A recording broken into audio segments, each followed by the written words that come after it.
Hello, कैसे हैं आप लोग। आज की कहानी में सुनेंगे भक्त गोरा जी कुम्हार। पंढरपुर में विठलनाथ जी के परम भक्त गोरा जी कुम्हार अपनी पत्नी तथा 2 वर्ष के बच्चे के साथ रहते थे। गोरा जी मन में प्रभु का सुमरन करते तथा मिट्टी के बर्तन बनाते। एक दिन उनकी पत्नी पानी भरने गई तथा बालक को गोरा जी के पास छोड़ गई। पहले पानी दूर दूर से लाना होता था। बच्चे को खेलता देखकर गोरा जी ने सोचा कुछ काम कर लेना चाहिए। वे मिट्टी के ढेर पर पानी छिड़ककर पैरों से मिट्टी को चलने लगे तथा मुंह से विठल विठल नाम का जाप करने लगे। पैरों से मिट्टी को चलते उनकी आंखें बंद हुई तथा वे परमात्मा में स्थिर हो गए। पैर से मिट्टी को चलने का कार्य चालू था और उनकी समाधि सी लग गई। उनके बालक की नजर खेलते खेलते पिताजी पर पड़ गई। वह उनकी ओर आया, सोचा पिता उनसे बात करेंगे, परंतु बालक जैसे ही पास आया गोरा जी का पैर बालक पर पड़ा और मिट्टी में बालक दब गया। बालक चीखा, परंतु गोरा जी भक्ति में मग्न थे।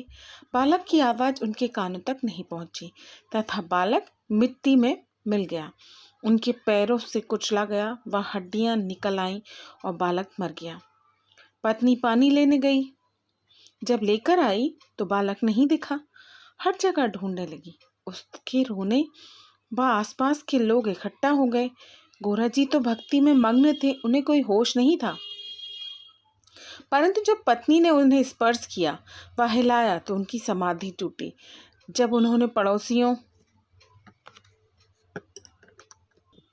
व गांव वालों को देखा तो पूछने लगे क्या हुआ। तो पत्नी ने पूछा, बालक को आपके पास छोड़ गई थी, वह बालक कहाँ है, बालक मिल नहीं रहा है। तभी अचानक पत्नी की दृष्टि मिट्टी पर पड़ी तो देखा बालक की हड्डियां निकल गई हैं तथा मिट्टी में मरा पड़ा है। जब यह दृश्य देखा तो उनकी पत्नी जोर जोर से रोने लगी। पड़ोसी भी गोरा जी से कहने लगी, ऐसी भक्ति किस काम की, अपने ही बालक को पैरों से कुचल दिया, फिर पता कैसे नहीं चला कि यह तुम्हारा बालक था। तथा गोरा जी को भला बुरा कहने लगे। उनकी पत्नी के मुख से भी पुत्र मुंह में गोरा जी और ईश्वर भक्ति के विरुद्ध बुरे शब्द निकल गए। जब पत्नी ने कहा कि तो गोरा जी को बुरा लगा तथा कहने लगे, बालक का समय आ गया होगा इसीलिए चला गया। ये जीवन स्वप्न है, इसलिए चिंता ना करें। प्रभु जो करता है अच्छा ही करता है, अतः शोक ना कर। ऐसी ही सभी धार्मिक, आध्यात्मिक एवं सभी बातें उन्होंने अपनी पत्नी को समझाई। प्रभु ने जब देखा कि भक्त की परेशानी दूर करने के लिए भगवान योगी के रूप धर गोरा जी के द्वार पर आए और अलग जगाए।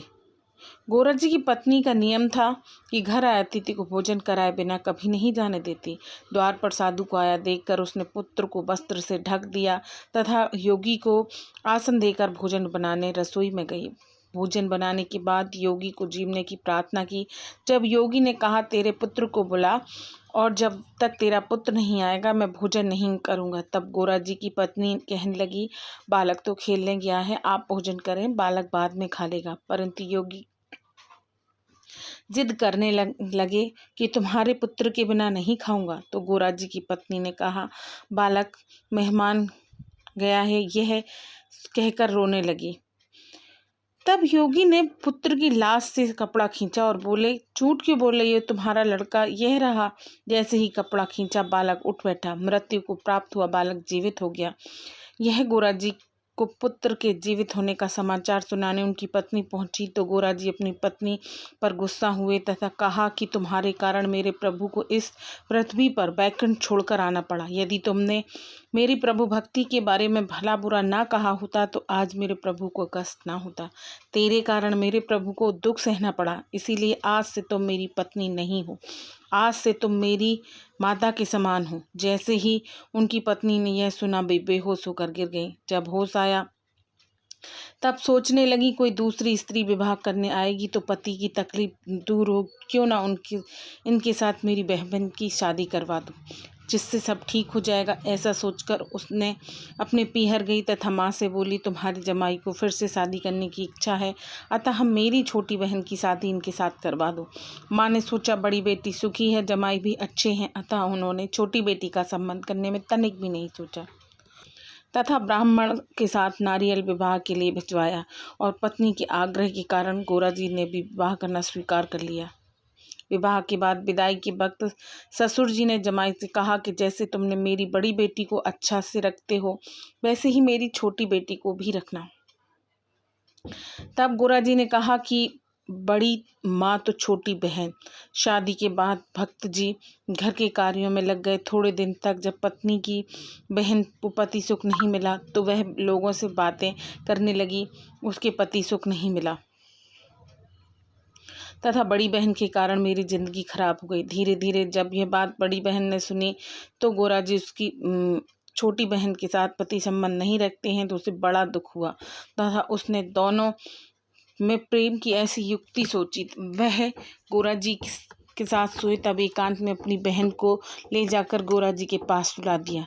जब रात को गोरा जी का हाथ का स्पर्श स्त्री हुआ तो गोरा जी जाग गए। तब अपने आप को धिक्कारने लगे कि जिसे बहन माना उसको इन हाथों से स्पर्श किया। ऐसा सोचकर गोरा जी ने अपने हाथों को काट डाला। ऐसा होते देखकर पत्नी भयभीत हो गई तथा रोने लगी। गोरा जी के साथ हाथ कट जाने से बर्तन नहीं बनाने की वजह से परिवार की आर्थिक स्थिति कमजोर हो गई। जब भगवान ने देखा कि भक्त की आर्थिक स्थिति कमजोर हो गई तो भक्त की परेशानियों को दूर करने के लिए भगवान विट्ठलनाथ ने कमलनाथ नामक कुम्हार का वेश धारा, गरुड़ को गधा बनाया तथा लक्ष्मी जी को कुम्हारन बनाया और गोरा जी के घर पर आकर कहने लगा, भगत जी, मेरे देश में अकाल पड़ा है, अतः हम इधर आ गए, हमें नौकरी पर रख लो। गोरा जी ने कहा, मैं गरीब हूँ, भला मैं तुम्हें क्या दे सकता हूँ, तुम किसी और के पास जाकर नौकरी कर लो। तब भगवान बोले कि मुझे पैसे नहीं चाहिए, केवल 2 वक्त का भोजन दे देना।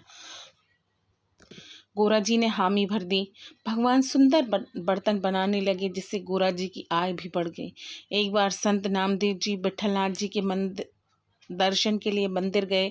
उन्हें मूर्ति में भगवान का तेज नहीं दिखा तो भगवान का दर्शन करने के लिए नामदेव जी जैसे ही ध्यान लगाया तब पता चला कि भगवान तो गोरा जी कुम्हार के यहाँ नौकरी कर रहे हैं। तो नामदेव जी गोरा जी के घर पर गए। भक्त नामदेव को आता देखकर गोरा जी बहुत प्रसन्न हुए, आसन दिया। तभी भगवान नामदेव जी को आता देखकर मिट्टी के पीछे छिप गए तथा बाद में मंदिर चले गए। तब नामदेव जी ने गोरा जी को बताया कि तुमने भगवान को तकलीफ दी है, तुम्हारे यहाँ भगवान नौकरी कर रहे हैं। तो गोरा जी पश्चाताप करने लगे। फिर अपनी पत्नी व पुत्र के साथ भगवान के पास गए तथा भगवान से क्षमा याचना करने लगे। तब भगवान ने पूछा कि तुम अपनी पत्नी के साथ संबंध क्यों नहीं रखती। तब गोरा जी ने बताया कि सासू जी के वचन के कारण मैं संबंध नहीं रख सकता हूँ। भगवान ने कहा, पहली पत्नी का त्याग किया, उसका भी निमित्त तुमने मुझे बनाया, अतः आज से मेरी आज्ञा है कि तुम दोनों स्त्रियों के साथ प्रसन्न रहो। तभी गोरा जी के हाथ भी ठीक हो गए। भक्त गोरा जी अच्छे से अपनी दोनों पत्नी व बच्चे के साथ रहने लगे। बोलो जय श्री श्याम।